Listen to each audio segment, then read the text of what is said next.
बिस्मिल्लाहिर्रहमानिर्रहीम अस्सलाम वालेकुम वरहमतुल्लाहि वबरकातुहू। दोस्तों, एक भाई ने कमेंट किया है कि मुझे जोड़ और हड्डी के बारे में, कबूतर के जोड़ और हड्डी के बारे में बताया जाए। तो ये एक इंतहाई इम्पोर्टेंट हिस्सा है कबूतर के। दूसरे इम्पोर्टेंट हिस्सों में से एक इम्पोर्टेंट हिस्सा हड्डी जोड़ भी होता है। अब ये कबूतर होता है, ये इसकी हड्डी होती है। हड्डी को ऐसे चेक करते हैं, हड्डी तेज़ होनी चाहिए, जैसे हाथ को चीर रही हो, जैसे तलवार की धार होती है कि हाथ को चीर रही हो, उसकी जो किनारा है इस तरह तेज़ महसूस होना चाहिए। और अक्सर दोस्तों से मैंने सुना हुआ है कि छोटी हड्डी का कबूतर अच्छा नहीं होता, बड़ी हड्डी का अच्छा होता है, या गोल हड्डी का अच्छा नहीं होता, दूसरी पता नहीं कौन सी हड्डी बता रहे होते हैं, उसका कबूतर अच्छा होता है, या गोल हड्डी का अच्छा होता है, दूसरी का अच्छा नहीं होता। हड्डी का इससे कोई लेना देना नहीं होता कबूतर के अच्छे या बुरे होने से। छोटी हड्डी भी काम करती है, छोटी हड्डी भी उड़ती है, छोटी हड्डी के कबूतर भी बच्चे उड़ाते हैं, बड़ी हड्डी के कबूतर भी बच्चे उड़ाते हैं, बड़ी हड्डी के कबूतर भी उड़ते हैं। इसका कबूतर के अच्छे या बुरे होने से कोई ताल्लुक़ नहीं होता। तो ये जो थ्योरी है कि छोटी हड्डी का कबूतर अच्छा नहीं होता, ये गलत थ्योरी है। तो इस थ्योरी से जो है ना, आपकी कन्फ्यूजन में इजाफ़ा होगा। मतलब ये है ही बिल्कुल गलत। अगर आप इसको फॉलो करेंगे तो फिर जो है ना, आप बहुत बड़ी कन्फ्यूजन में रहेंगे, क्योंकि आपके पास ऐसे कबूतर भी होंगे जो छोटी हड्डी के होंगे और उड़ रहे होंगे। तो बाज़ दोस्तों से मैंने सुना है कि जो कबूतर लंबे फिरते हैं वो अच्छे नहीं होते, वो गिर जाते हैं, और जो कबूतर गोल उड़ते हैं वो अच्छे होते हैं, वो रखने चाहिए। अब ये थ्योरी भी गलत है, ऐसा नहीं होता। कबूतर अपनी नेचर के हिसाब से उड़ता है। कबूतर की अगर नेचर है लंबा उड़ने की, वो अच्छे कबूतर में भी होती है और हल्के कबूतर में भी होती है। हल्का कबूतर भी गोल उड़ सकता है और अच्छा कबूतर भी लंबा उड़ सकता है। ये कबूतर की नेचर में शामिल होता है। इनका एक प्रवास स्टाइल होता है, उस स्टाइल के मुताबिक ये उड़ते हैं।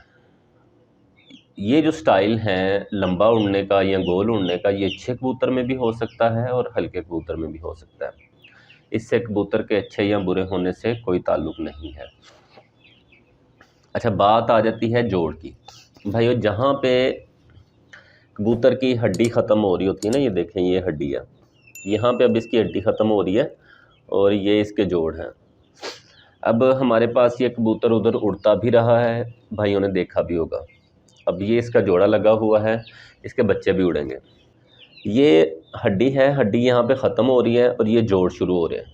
ये जोड़ होते हैं, यहाँ से फिदर्स की वजह से, पर की वजह से शायद आपको सही तरह पता ना चले, ये जोड़ होते हैं और उसमें एक उंगली का फ़र्क है, फासला है। मतलब ऐसे जोड़ होते हैं, ये जोड़ ऐसे होते हैं।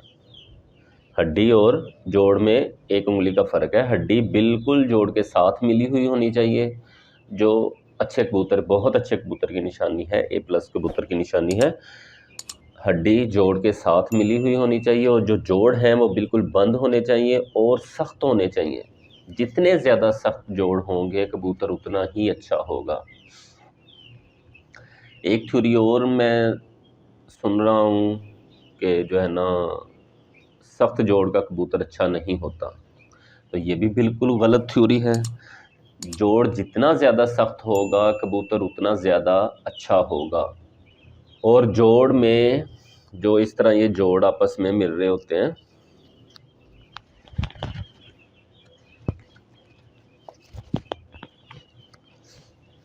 ये जो जोड़, हड्डी ख़त्म हो रही है, हड्डी के बाद ये जोड़ हैं, जोड़ ऐसे आपस में मिल रहे हैं। इसमें अब थोड़ा सा फासला है, एक ऐसे में उंगली रखता हूँ, एक उंगली का फासला है, तो ये बुरा कबूतर नहीं है। इतना फासला अच्छे कबूतरों में भी होता है। मतलब अगर इतना फासला हो तो इसका ये मतलब नहीं है कि ये कबूतर बुरा है, लेकिन इसमें कम से कम फासला, जितना फासला कम होगा कबूतर उतना ज़्यादा अच्छा होगा।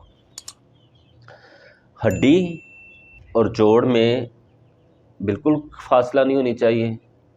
अगर फासला हो भी तो आप एक उंगली रखें ऐसे, बस इतना फासला हो, इससे ज़्यादा फासला ना हो। और ये जो जोड़ है इसमें भी बिल्कुल एक माचिस की तीली जितना फासला हो या दो माचिस की तीलियों जितना फासला हो, इससे ज़्यादा फासला ना हो।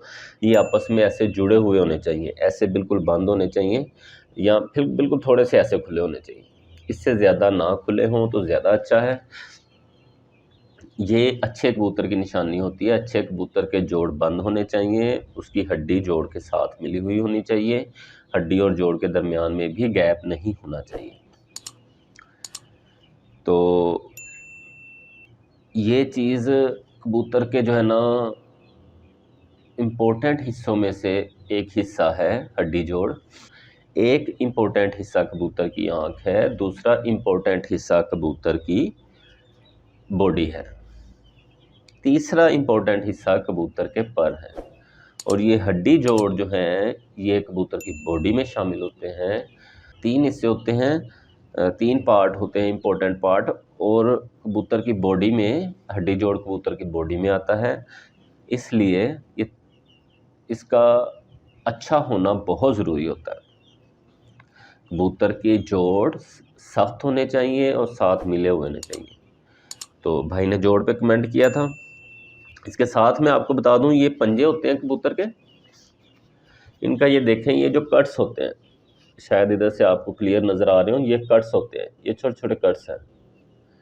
ये जितने एक दूसरे के ऊपर चढ़े होंगे ना, बारीक होंगे, जितना बारीक से मुराद इनका फासला कम होगा, उतने ज़्यादा अच्छे होंगे। ये देखें, इसकी जो नंगी जिल्द है पंजे की, यहाँ से पर शुरू हो जाते हैं, नंगी जिल्द कम है, इसको कहते हैं छोटे पंजे। इस तरह छोटे पंजे होने चाहिए कबूतर के, नंगी जिल्द कम होनी चाहिए। बड़े पंजे जितने बड़े मोटे होंगे, कबूतर को लैंडिंग में उतना ज़्यादा मसला होगा, लैंडिंग में भी मसला होगा, प्रवास में भी मसला होगा। ये जो कट्स हैं ये बिल्कुल एक दूसरे के ऊपर चढ़े हुए होने चाहिए। उसके बाद ये नाखून आ जाते हैं पंजों में, ये नाखून बिल्कुल ऐसे सीधे हों तो क्या ही बात है, तो बहुत अच्छा कबूतर होता है, बहुत ही अच्छा कबूतर होता है।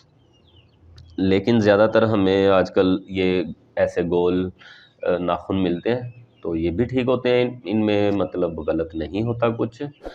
तो इसके बड़े और छोटे होने से भी कबूतर के अच्छे बुरे होने पे कोई फ़र्क नहीं पड़ता। नाखून छोटे हो या बड़े हों, इससे कबूतर के अच्छे या बुरे होने पे फ़र्क नहीं पड़ता है। लेकिन जो अच्छे नाखून, अगर हम सिर्फ नाखूनों की बात करते हैं कि अच्छे नाखून कौन से होते हैं, तो अच्छे नाखून, कुछ कबूतरों के नाखून ऐसे, ये देखें साइड पे गिर रहे होते हैं, इसके बिल्कुल सीधे हैं ऐसे। जब ये पंजा रखता है तो ऐसे नाखून बिल्कुल सीधे ज़मीन पे आ रहे होते हैं, उसकी चोंच बिल्कुल ऐसे सीधी ज़मीन पे आ रही होती है। ये अच्छे नाखून कंसीडर किए जाते हैं अगर सिर्फ नाखूनों की बात करते हैं। सीधे नाखून भी अच्छे होते हैं, सबसे अच्छे नाखून सीधे होते हैं। उसके बाद ये जो बिल्कुल सीधे नाखून होते हैं, मतलब जिनकी डायरेक्शन बिल्कुल सीधी होती है, एक नाखून होते हैं ऐसे गिरे होते हैं, वो तीसरे बी सी क्लास के वो नाखून होते हैं। अगर नाखूनों की बात की जाए तो बिल्कुल सीधे जो नाखून होते हैं, जिनकी डायरेक्शन सीधी होती है, वो अच्छे नाखून होते हैं। तो ये थी जी आज की वीडियो।